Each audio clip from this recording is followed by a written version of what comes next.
All right, cool. Hey, thank you, Isaac Arthur, for coming on. We were just doing some link sharing. That's what all that chat window stuff was about. Isaac, I want to thank you from the bottom of my heart for doing this with me, because I'm a huge fan of yours, massive fan. I've been a fan for a long time now, but the greatest thing about what you've done is you've inspired millions, but as far as I know, tens of thousands of people at minimum to become engaged with science and to enjoy science and to think big on scientific issues. And I just want to say thank you for that public service, that outreach, because we're moving, I think that is moving society in an absolutely positive direction. So from myself and from the wider community, thank you for all you have done to the contribution of science. Thank you very much. What inspired you? What brushed over your neocortex to do that? I guess for doing the show was kind of a bit of an accident. I was playing around with PowerPoint presentations, and I decided to just pick a topic I found interesting to work with, just to kind of make an example of a new PowerPoint method I was using.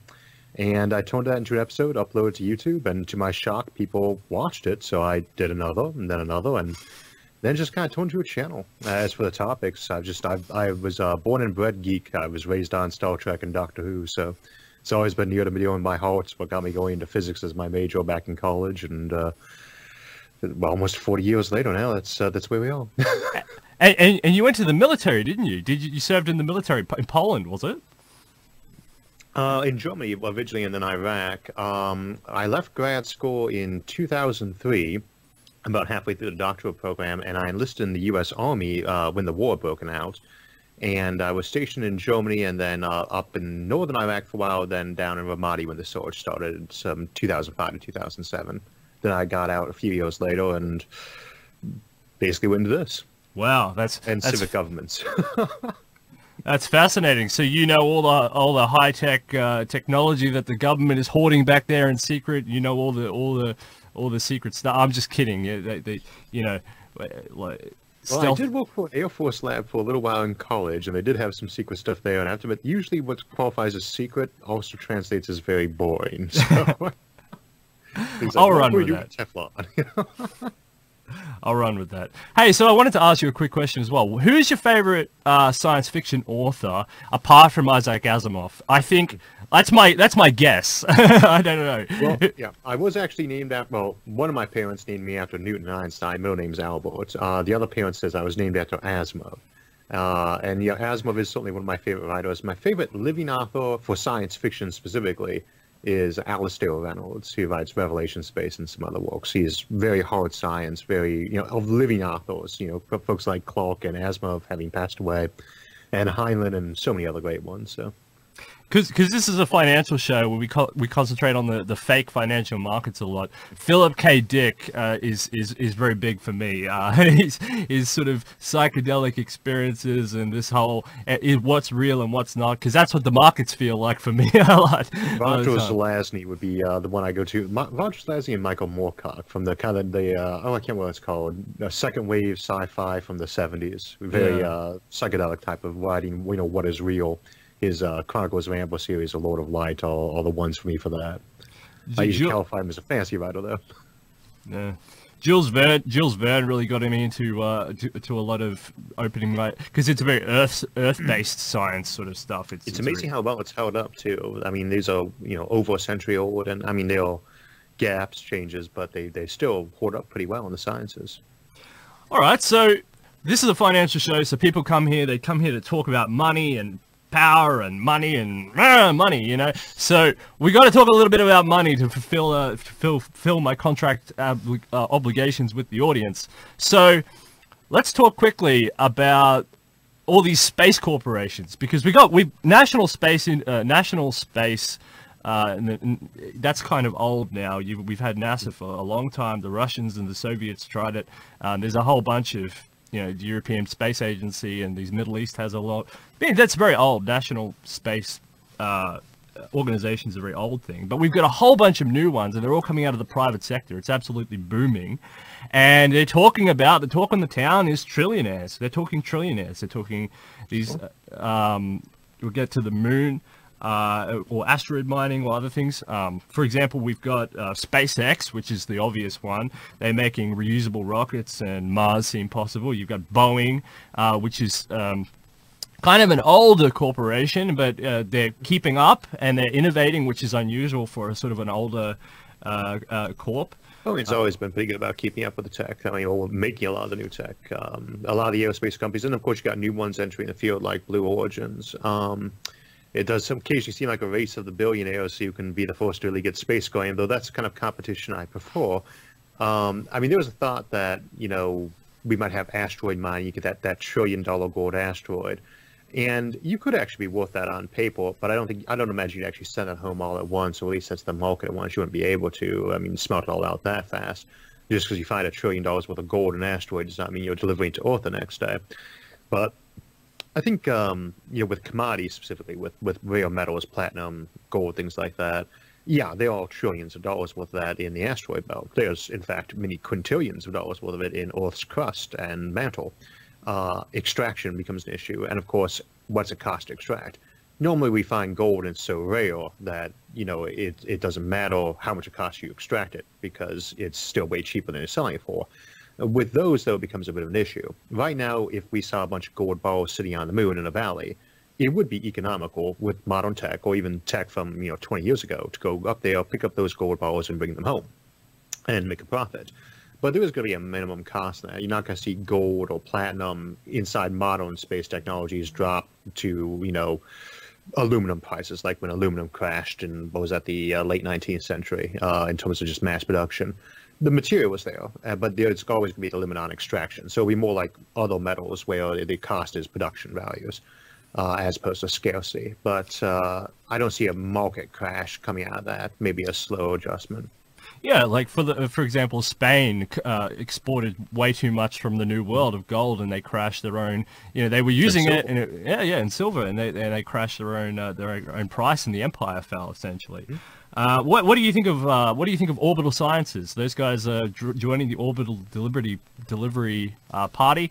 Do you know that company? No, it's not my head. Are they the ones doing? No, that post calls is Blue Origins.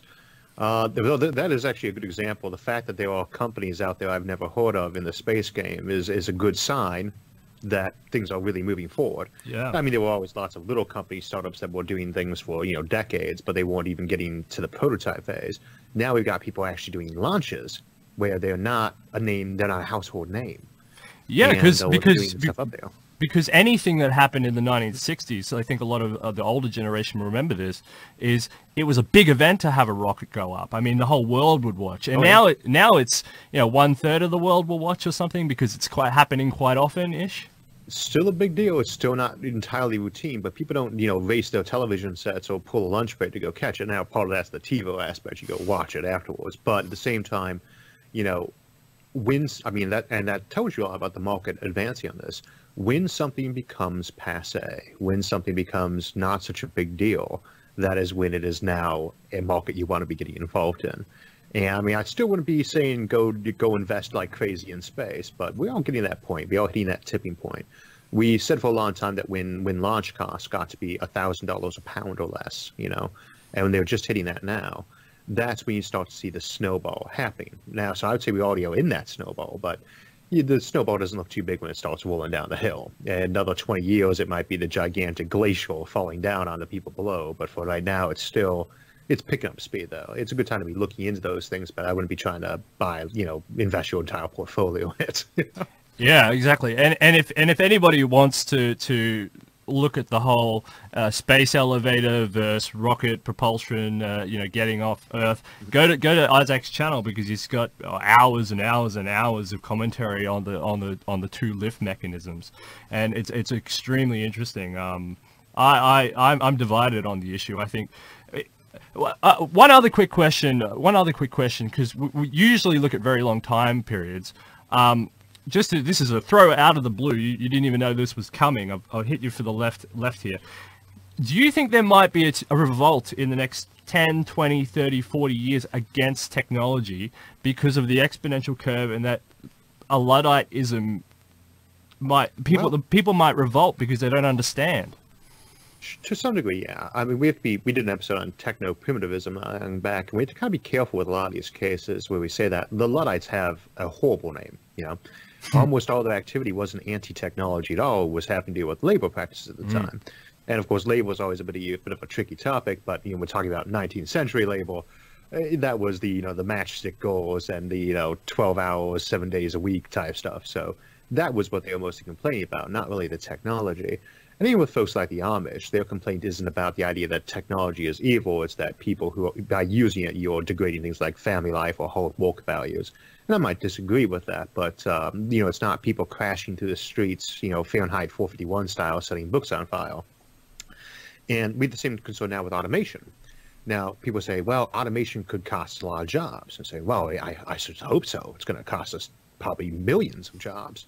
It probably will create a lot more jobs. And do we know for sure? No. But we do know based on every other previous invention. You know, this is not new stuff. We've been doing this technological disruption thing for centuries now, arguably longer. You know, it was something Rome dealt with sometimes. And, well, you know, we don't have the milkman anymore, but we've got better jobs for people. We got more jobs for people. I don't know what the average unemployment around the planet right now in developed nations is, but it's doing pretty good in the U.S. You've seen some wage growth, and those were concerns that are not going to go away with automation. But there are patches that can be used to fix it. For my part, I tend to think that you'll see economic growth that increases jobs and better paying and better, you know, happier jobs. But even if not, that's when we can start looking into some of those alternative options that get tossed around, like giving everybody a bit of a stock or a bit of a share of what's going on in terms of the automation, UBI, things like that. But if the market can't correct around it, that doesn't mean that we're going to have a population reduced to, you know, random starving source versus, you know, a 0.1% that owns everything. Those are certainly concerns to be addressed, but automation, for the most part, has brought us better life for everybody.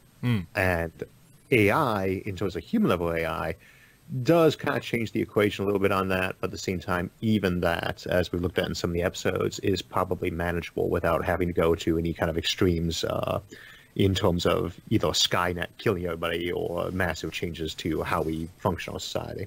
The only reason I ask that is because I'm watching this Libra coin, this Facebook coin, and I'm watching people are getting frustrated with social media, I think. Automation as well, but they sort of combine the two into a single thing. I don't know, it's kind of an interesting one. It's a side point. We'll go back to talking about the space. So which should we colonize first, the moon or Mars? The moon. The moon. I agree. I totally agree. It's the proximity factor, right? Well, the best place to start colonization is in orbit around Earth itself. But that works in really well in tandem with the moon. Why we're interested in the moon, though, is twofold. One, it is 2 seconds away communication-wise, and it's 3 days away by old-school Apollo technology. So if there's a problem, you can have a doctor right there telling their flight surgeon exactly what to do. You know, technicians can show up. You can't do that on Mars. It's a good place to prototype stuff. It's also a good source of raw material, because the problem with places like Mars is that, you know, getting a ton into orbit is a lot easier than getting a ton down on Mars. You're going to launch, 100 tons of equipment into orbit around Earth and get maybe a ton of payload of that down onto Mars. When you have something like the moon set up, you can start extracting raw materials that you've brought from the moon rather than Earth's gravity well. Not the high-tech stuff. You still make all your chips there, but like your hull plating for your ships, your fuel, you might be able to get those off the moon by some industries there. But the moon, while it's a good source of raw materials, it's more likely to be the orbit of Earth that we actually colonize first. You're probably always going to have a bigger population in orbit of Earth than you would have on the moon or even Mars. You know, Siberia, not that populous compared to, say, you know, England. It's a much smaller place, right? You know, who lives, you know, Monaco, Hong Kong. These are very, you know, they're not very spacious. But of course, the space around Earth is actually much larger than these too. It's huge. The orbit of Earth is where things are going to be most interesting. That's going to be the biggest colonial area. But you want Mars, you want the moon for raw materials. Mars, on the other hand, offers nothing. There is nothing on Mars value. The International Space Station is like a Stone Age version of an orbital habitation, right? Yep. And that's the start point, you know? Yeah. The Lunar ISS base is good for raw materials. But I don't want to knock Mars too much. It has value, but there's nothing intrinsically special about Mars other than its plan to go beyond. We don't really need it per se for raw materials. You got asteroids, you got the moon. For a place that you want to terraform to be most like Earth, Venus is way better. And so while there's definitely a role for Mars and us, and definitely great to have people land there and do all those dome colonies we see of, I don't see any real economic or political advantages to it other than planting a flag, which is not bad. I mean, the moon, that paid for itself in terms of public enthusiasm alone, but Mars colonies are not the stepping stone for a bold future in space. They're just one of many things we can do. You've heard it here first, folks. Isaac Arthur is going to war with the Mars Society. It's great. I like it. It's great. I'm a big fan of their work for that because I think it's important for us to visit there. It's just, to me, it's like going to Antarctica versus going to California, 1849. Mars is probably Antarctica. The asteroid belt being California. That's true. All right, so Drake's equation. For the listeners, what is the importance of Drake's equation? Why don't people understand Drake's equation, and how fundamental is it to all of the science that you talk about? Well, one of the biggest questions we always have with space is, and this is something kind of came up in the early days of science fiction with people like H.P. Lovecraft. This was an era of science when we were starting to realize just how old and huge the universe is, and we were starting to get aside, in 1800, the vast majority of people, intelligent, rational people, figured the Earth was maybe 10, 15,000 years old tops, because that's as far back as our archaeology could go, and people arrived then, so why would the planet be older than that? When we started to see how old it was, and how big the universe was, and this concept of evolution that Darwin had given us, we started saying, wait a minute, with all that stuff out there, with all that time, surely there'd be other things, and there's nothing really all that special about Earth. Some of those things should be older than us. So Drake's equation being how we try to predict the Fermi paradox, the idea that the universe is big and old like that and should have alien civilizations all over the place. And it's got various factors in it. How often do stars form? How often are planets habitable? And the problem is that we know the answer for a few of those. They're like 1 in 10. But there's some of the other factors, we have no idea what they are. And people tend to assume that they are probably about the same. But they could be 1 in 10 solar systems have a planet, but only 1 in a trillion actually have intelligent life on them. And there's nothing wrong with Drake's equation, but it does tend to be a framing issue. You've got everything as a 10% chances of war. You don't look at that one factor and say, well, that one is a 1 in a trillion alone, so now it's really low. And so Drake's equation, SETI, the Fermi paradox, are all about trying to predict how many civilizations older than us really are out there. And if they are popping up really commonly, what happens to them?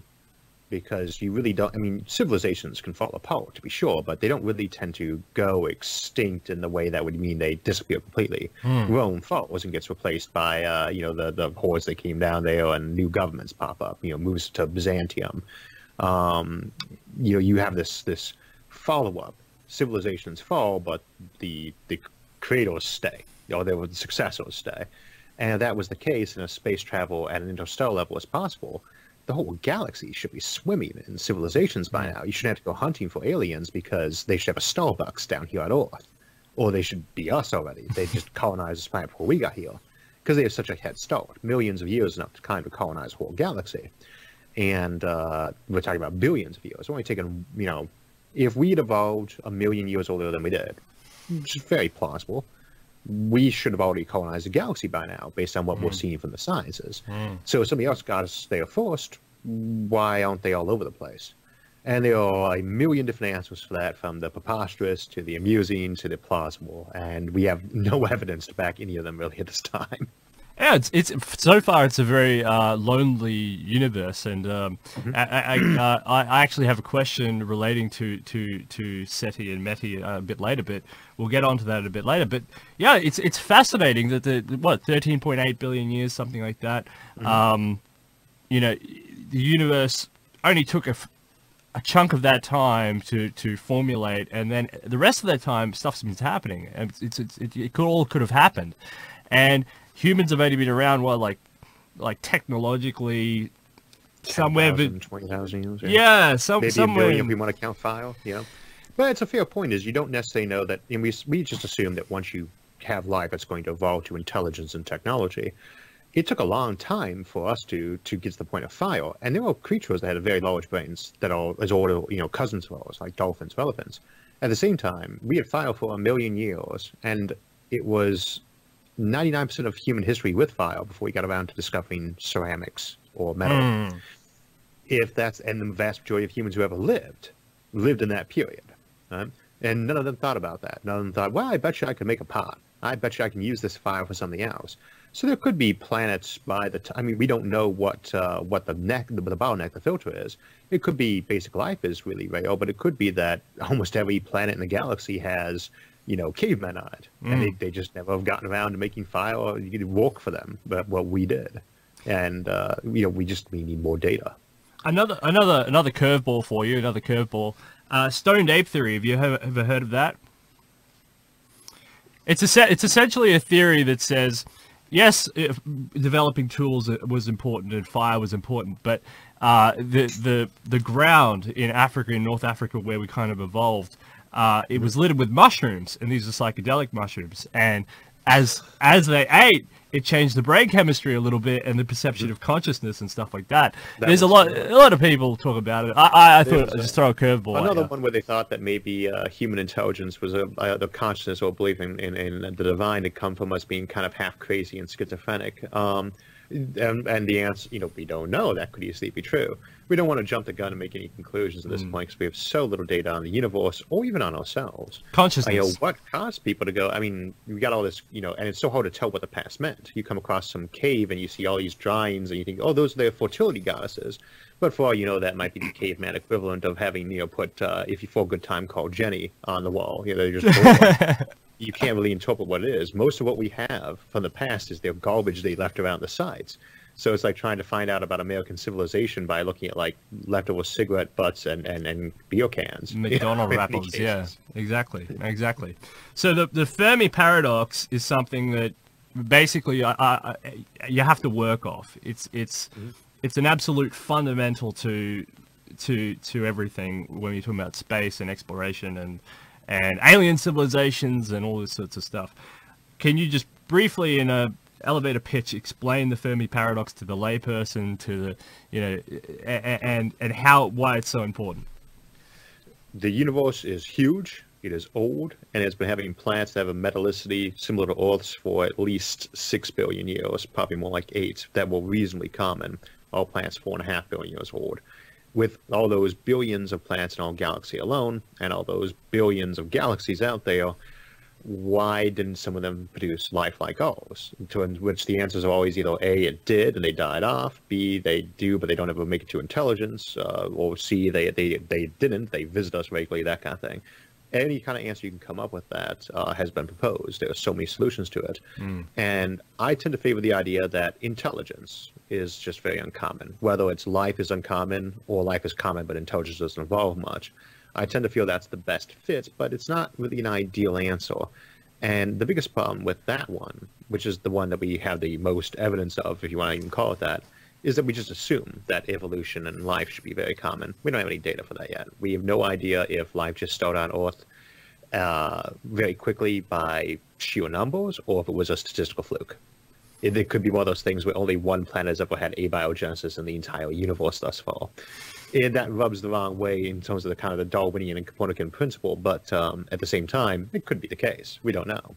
If we start finding life on all sorts of other planets, even our solar system, for instance, that was not related to us, as we well might find something on Mars or Titan or Europa, that will change things, that will let us calibrate.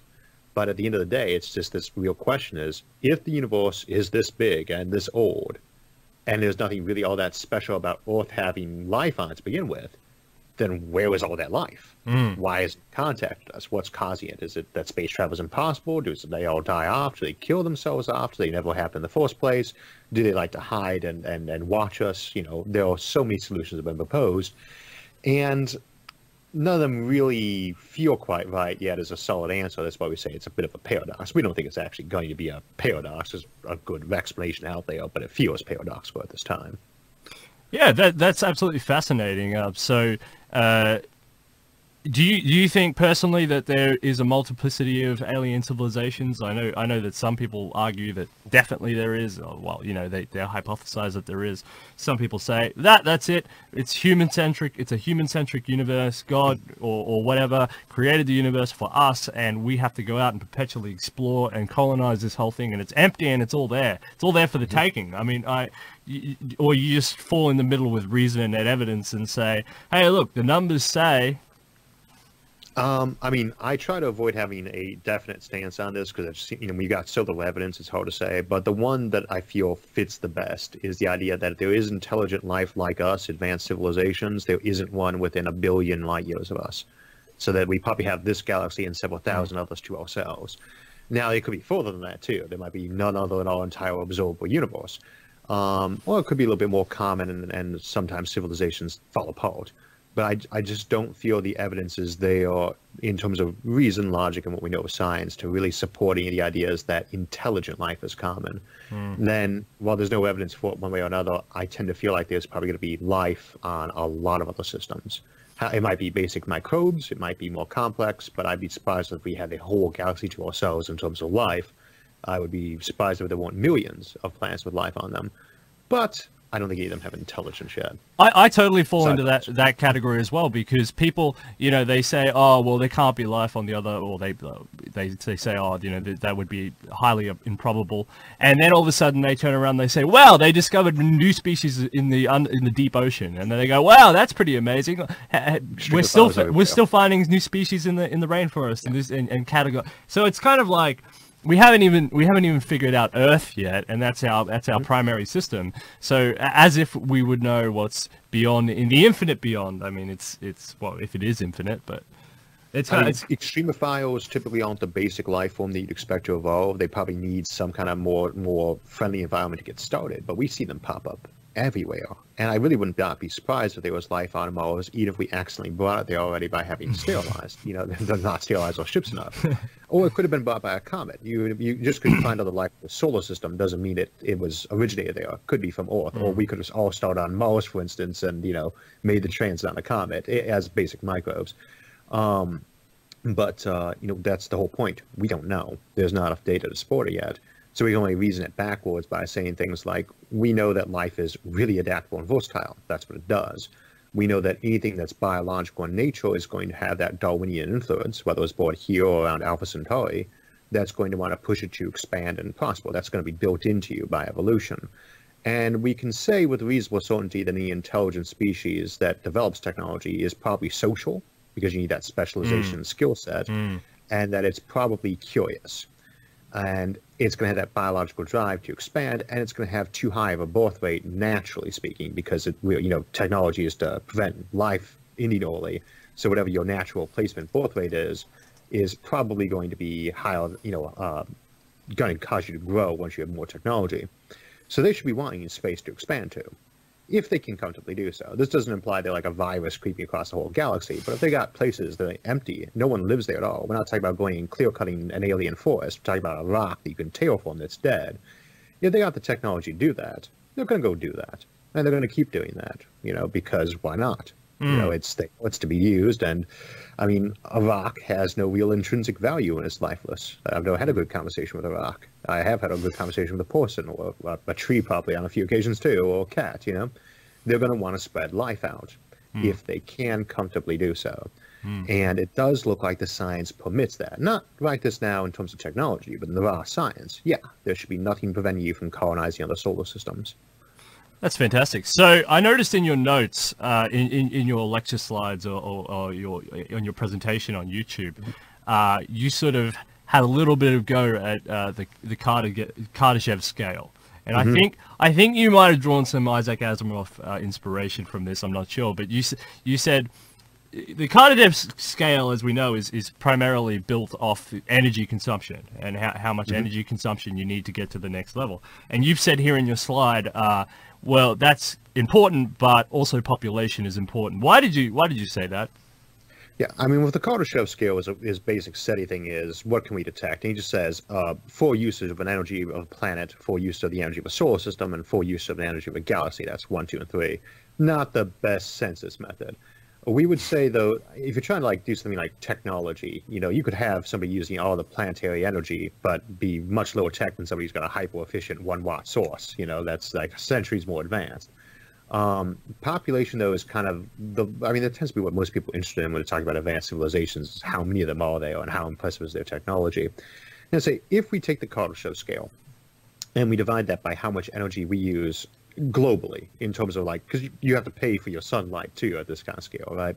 It's not just your lights in your house, you got to pay for the sunlight growing your food. And I say, well, the Earth gets 1/2 billionth of the sunlight produced. So if you scale that up, you'd have 2 billion Earths worth of potential space habitats you could do. They'd be a lot more efficient than that too. We do not use most of sunlight for economy or ecology and so forth. So you should be able to theoretically have billions of times the population we have here on Earth. And so we usually say that in a Kardashev 2 civilization, they outnumber us by as much as we outnumber one person.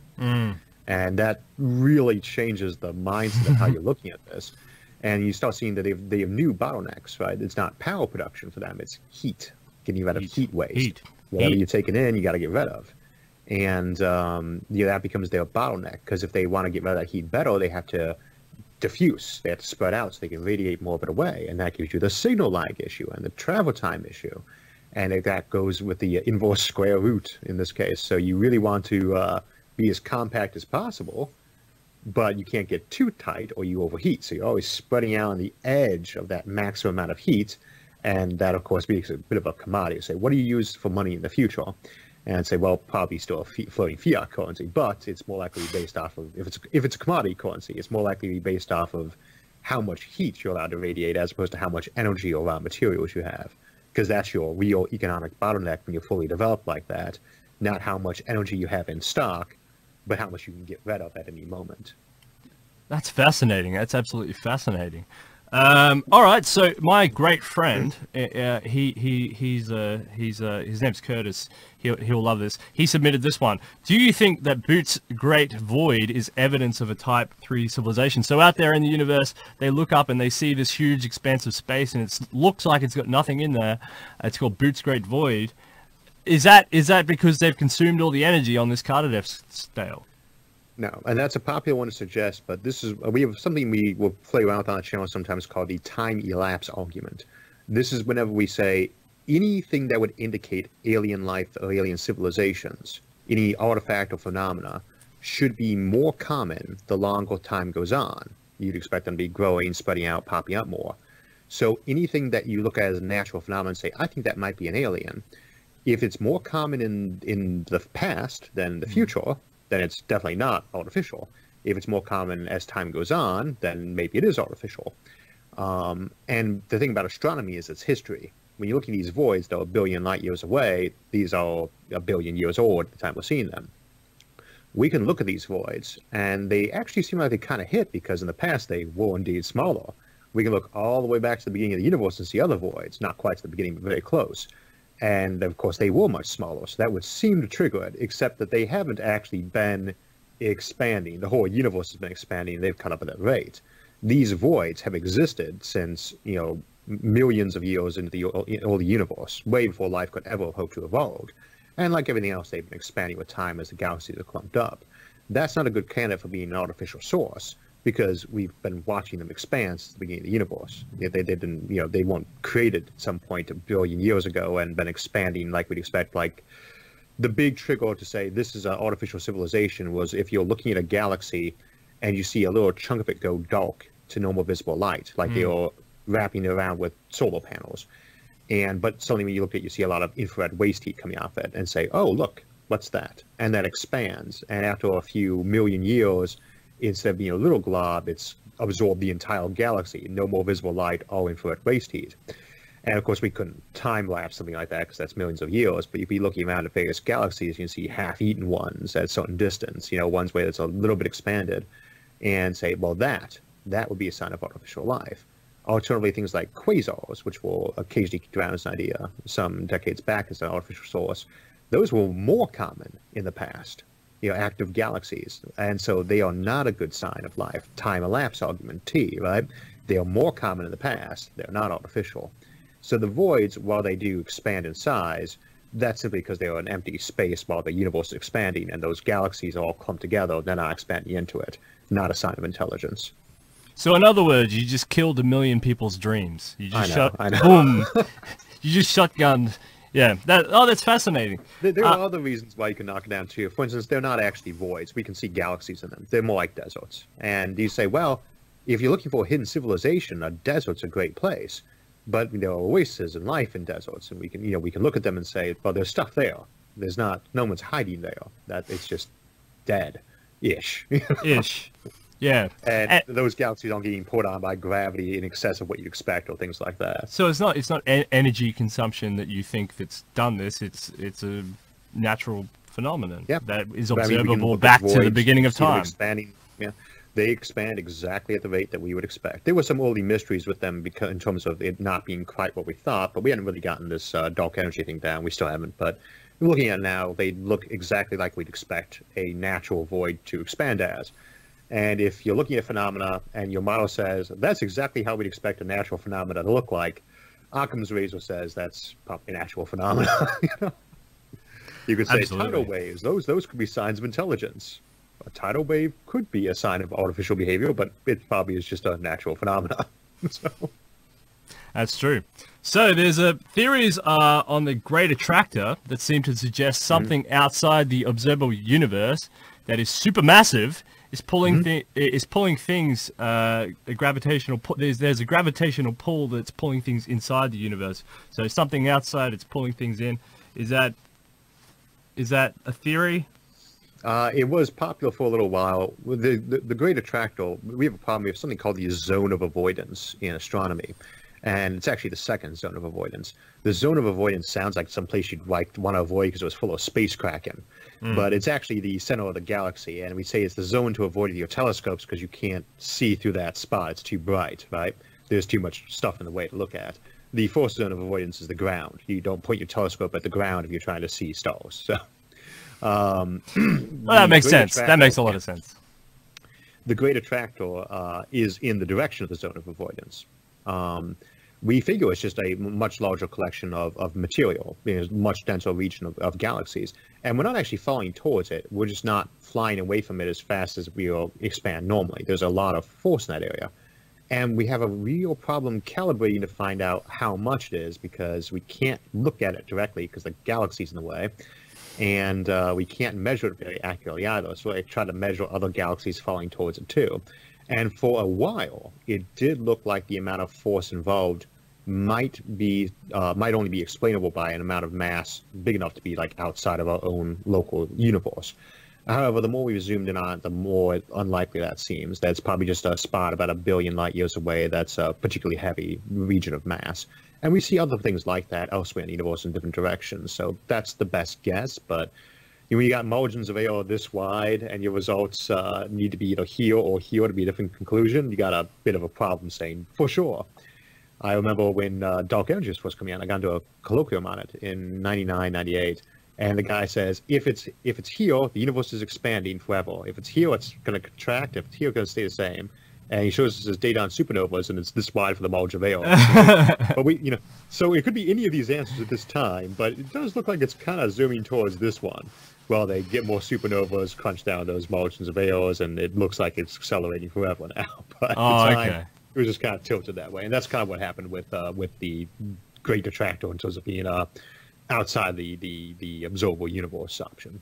What's your favorite telescope, by the way? Have you got a favorite telescope? I know Airbus builds some great telescopes. I can't remember what, if anything, was actually named, and this is a really ancient one, but the Kings of Poland and Germany, I believe, funded it. But there was this gigantic telescope that was like a couple hundred feet long, built in the late 1600s, early 1700s, in Danzig, I believe, up on eastern Germany near the Polish border. I think it was part of Poland at the time.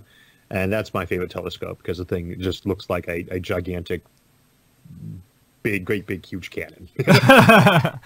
they had it. But I mean, in terms of modern ones, I'd still give it to Hubble just because I'd love to see the James Webb telescope and what it's going to produce. It will be my favorite when it launches in the year 2099. So until then, Hubble still. And also, while we're talking about favorites, do you think do you have a favorite super collider? Because I know there's a lot of them nowadays. Yeah. Well, Fermilabs, of course, but I mean, SORN, LHO. That one they never finished building in Texas. That would. What, in the 90s? I remember that one in the 90s, right? They started. I wish they had built that. I mean, I understand the reasoning why, of course, but it just turned into a giant car park, didn't it?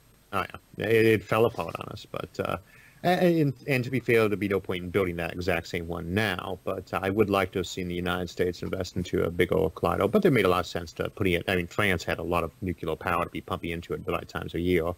And made a more multinational effort, which is good. You want, other sources of funding on stuff like that. But I would like to see another big old super collider get built in the United States at some point in time. That's awesome. So, could black holes be used could we use black holes for a faster than light travel concept? I know we don't have enough information on black holes, but what do you reckon? Probably not for faster than light. Now, you can use them for propulsion. A normal black hole, you can slingshot off it quite well, really fast, because you always think of black holes as being something so dangerous you don't want to fly anywhere near them. Oh, yeah. But you can actually get a lot closer to a black hole of the same mass as a sun, right, than you can to a sun. You get torched when you're only a million miles away from it. When it comes to slingshot maneuvers, when you're trying to pick up speed that way, it's how close you can get to the very massive object. And with a black hole, you could probably get, a few thousand kilometers away, like the distance it is to Earth, maybe, and survive that. Whereas with a star, you can't slingshot within a million miles of a place where you'll get toasted, right? But with artificial black holes, which is a real possibility, that you might be able to make these artificial ones by implosion. That's how they're made in nature, but we can often do a little bit better than what nature does. If you make an artificial black hole, you have some options for propulsion, where you can dump matter down and have it shoot out as X-rays and becomes a better power source than even fusion is.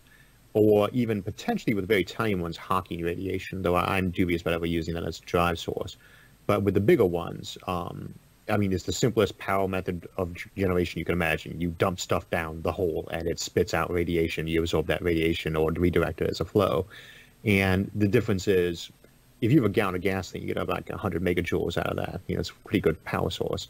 If you got a gallon of uranium, you get around 1 million times as much. Fusion, like 10 million.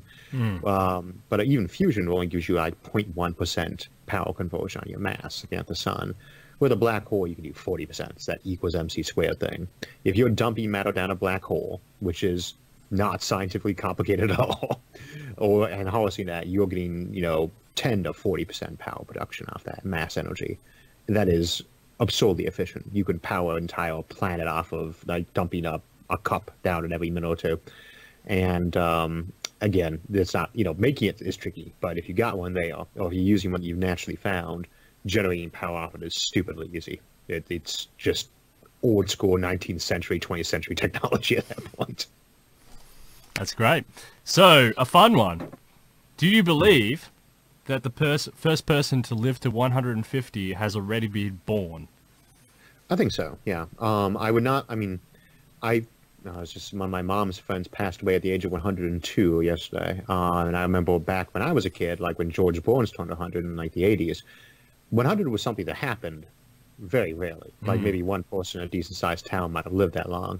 Now, you have people making it to their 90s and early hundreds all the time now. I think that the age has been going up constantly.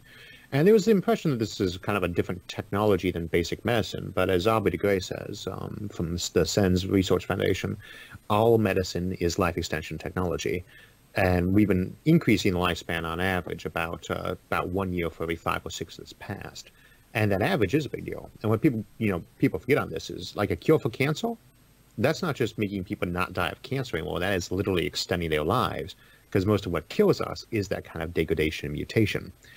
There's a lot of things you have to do to really expand it out so people are living in centuries. But I do believe that the first person who will live to be 150 has been born already. I suspect people from our generation have a pretty good shot at it. And of course, once you hit a certain point, it just keeps going, right? People aren't dying off fast and you're improving the technology. What we need is a snowball point. Seems we were talking about for like kickstarting space. We don't invest all that much money, research, or manpower into that yet. When people feel that we've reached a point where this is really a technology we can advance, you'll start seeing a rapid snowball as we start doing things. Now, that does have the same problem we have with things like fusion. It's hard to research to some degree on people because you have to carefully do each of your clinical trials first. There's only so much you can learn on lab rats, and when you have to start doing human testing, that has to be done slowly to see the results where you tinker with it. So there's not going to be a magic tipping point unless somebody just happens to invent that perfect tech. But I think that people being born right now, I would say 50-50, that people being born today will never die of old age except by some much different definition of that or a choice not use medicines that would do that. As for people in our age range, I expect that most people in our generation will have an average life expectancy in excess of 100 years. And I think that's conservative. Yeah, well, it's not that much. I mean, as you get to that age, it's a bit of a jump. But I mean, average lifespan is about 80 anyway, so it's only a 20 years difference. So yeah, that's huge. So could you create a biological AI? Yes, we do. I think 130 million of them every year. I have a general opinion that artificial intelligence is a bad definition because if you're looking for an example of artificial intelligence, there's nothing more artificial than humans, especially our intelligence. We train these things very carefully. The question often is, when we're talking about a human level AI, why would you want to, right? You might do it for the experiment of it, but what is the advantage of a human level AI? There are some, to be sure, but most of the AI that we really want is things that are maybe in some ways smarter, like you could be capable of trillions of processes a second, still be dumb as an ant, right? But when we talk about creative or qualitative intelligence, quality intelligence, they are most times what we need are not going to be that smart. Your Roomba doesn't need to be that smart. Your factory bot doesn't need that smart, just to specialize to its task. When you start making something that's actually human level intelligence, you're starting to get in that ethical gray area, not to mention that, dangerous area. So it's a, when it comes to artificial intelligence, valuable, but keep it simple, keep it dumb, or else you end up under Skynet's thumb. It's not a good idea to play with high level intelligence in those cases. But it could be biologically modeled, sure. Oh yeah, we're probably you've got 3 ways to make an AI that's like human level. You can build it code by code, line by line. You can create something that's self-learning, and that's incredibly stupid and dangerous in many respects. That's the typical singularity that just teaches itself everything it needs to go. You just give it data and it learns, right? Because there's no parallel ethics to us. Or you can kind of copy a human mind and just kind of tweak a little bit, and that's an uploaded human mind. And if you're starting with a copy of a human mind on a computer that you're just tweaking a little bit, well, that's a human. It's not an AI in the sense they mean. That's just a human. Yeah. Yeah. I understand that. Lots of that's people. Probably the easiest one. What do you think? Like thinking about that, Isaac Asimov he did the 3 laws of robotics, right? Do you think those robotic rules are foolproof? Do you think that they are that's a good model? It's a good base. It's not a bad one. Do you think there's room for improvement? What's going on here with the 3 laws? There's a lot of problems with 3 laws, both from an ethical standpoint and a safety standpoint. I know XKCD kind of had done one way it showed all the 3 laws variations if you only had 2 of them. So, well, they're required to obey humans and to preserve themselves, and he shows missiles launching everywhere, in order to kill people. But the 3 laws are fairly. He does say in the books that they are actually an extrapolation for common speech of something that's like 70,000 lines of code. So there's a little more complexity of that. He knew that's a good cop out. Keep that simple, yeah.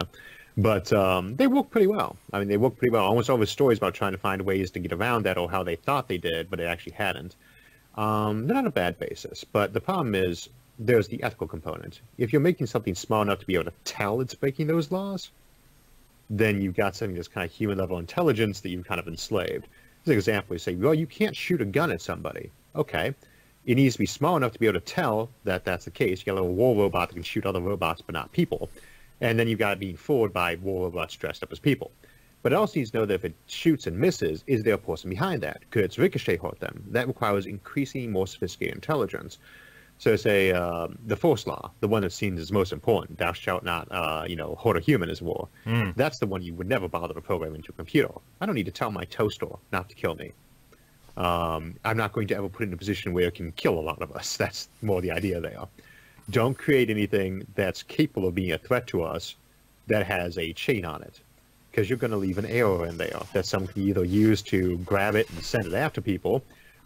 They'll either exploit it or rebel and kill you all. Don't create something that's as smart as a human that you're keeping on chains. They won't walk.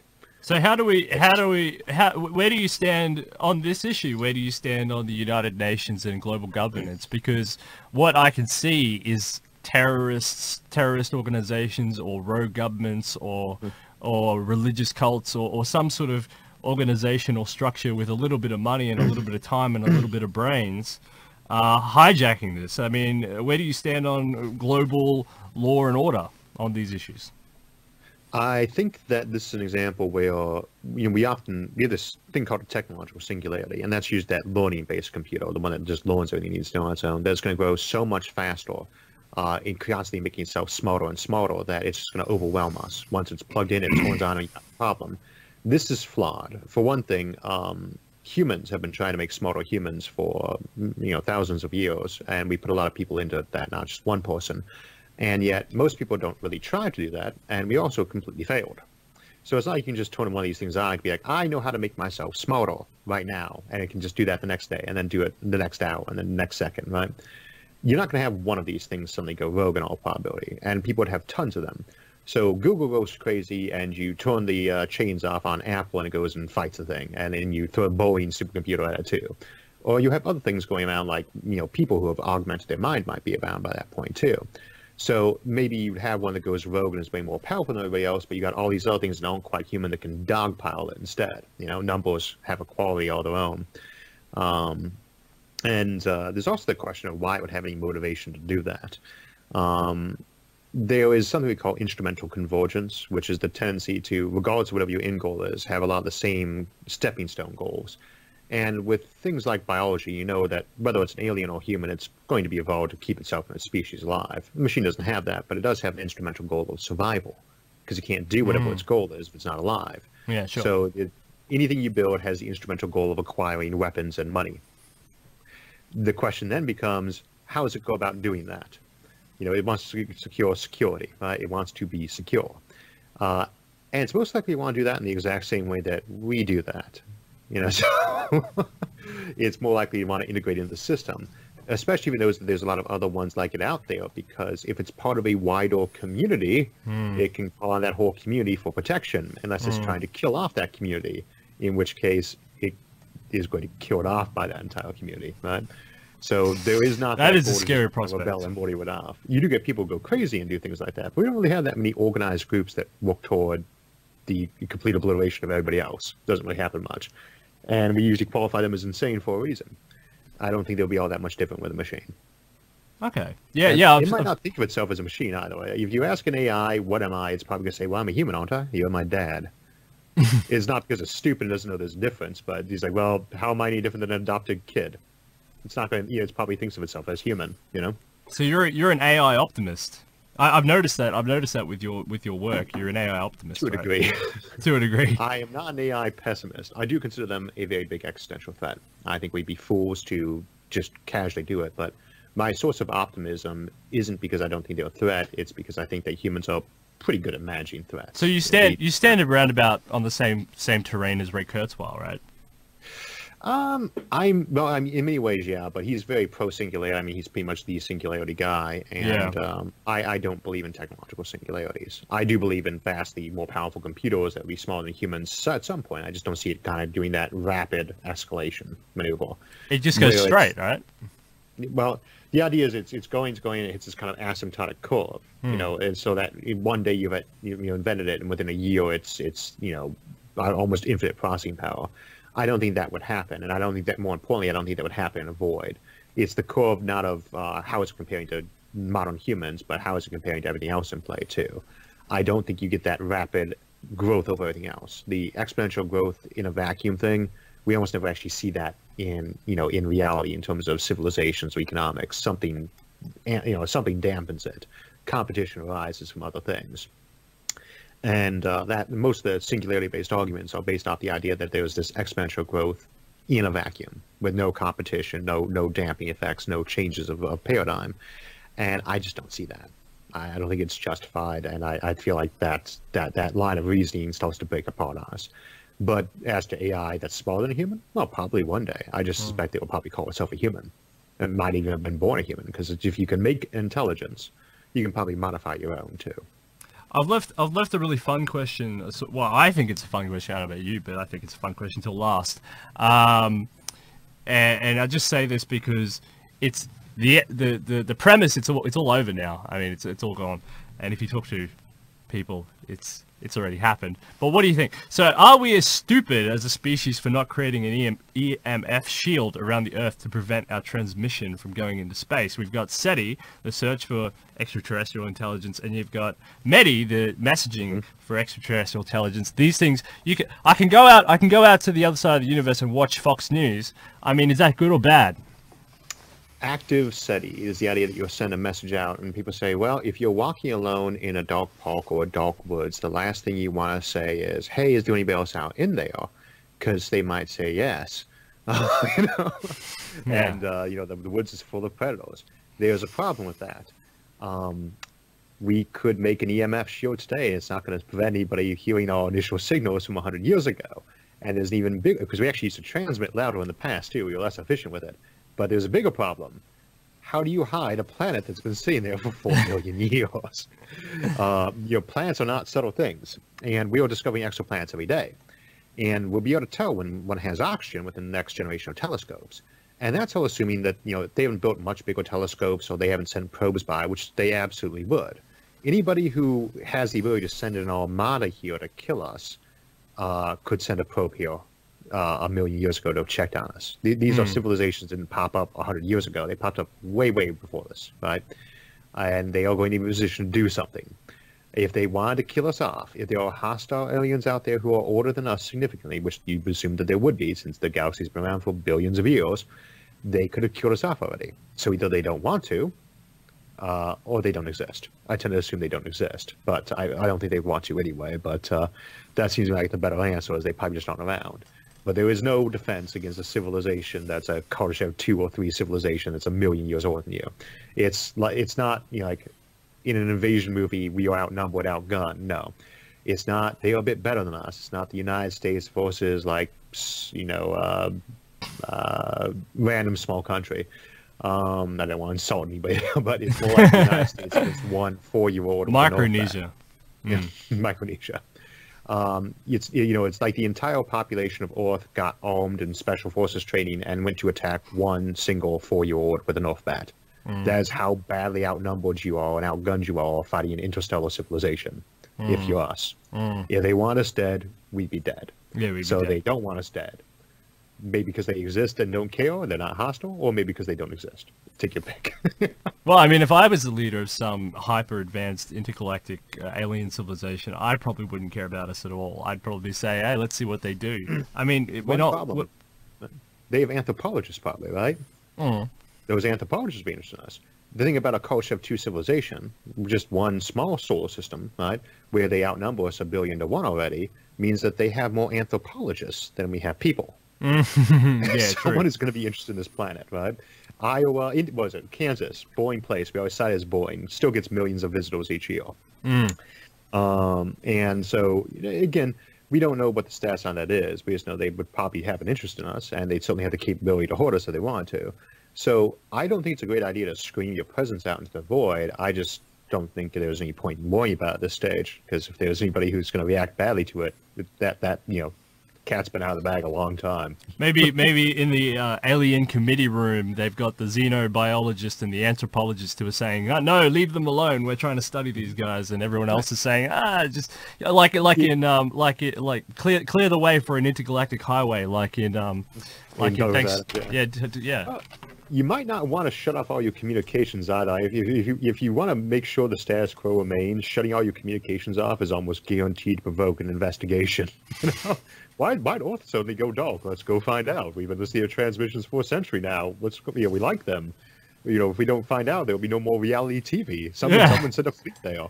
Yeah, maybe they're watching. Maybe they're just enjoying the fruits of our labor. I don't know. Isaac Arthur. I almost called you Isaac Asimov. But Isaac Arthur, hey, I want to thank you from the bottom of my heart for coming on. Thank you, fam. This will not be the last time. I hope this will not be the last time. Please tell me now. Make a commitment now. I'll be glad to come back on it. Hey!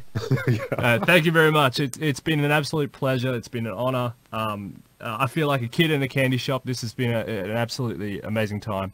I'm going to continue to watch your work. I'm going to encourage people to watch your work, and we're going to have other transhumanists, other science people on this channel. We're going to talk it because it's something that it's happening, and it's being kind of ignored. And I feel like society, there's a divide happening within society of people who just don't understand, and they're starting to sort of push back, but the curve is so big that they don't even know what they're pushing back against. So they need to be sort of educated and bought into some of these things in a more fun way, because this stuff can be fun. It's not all existential dread. It's not. No, yeah.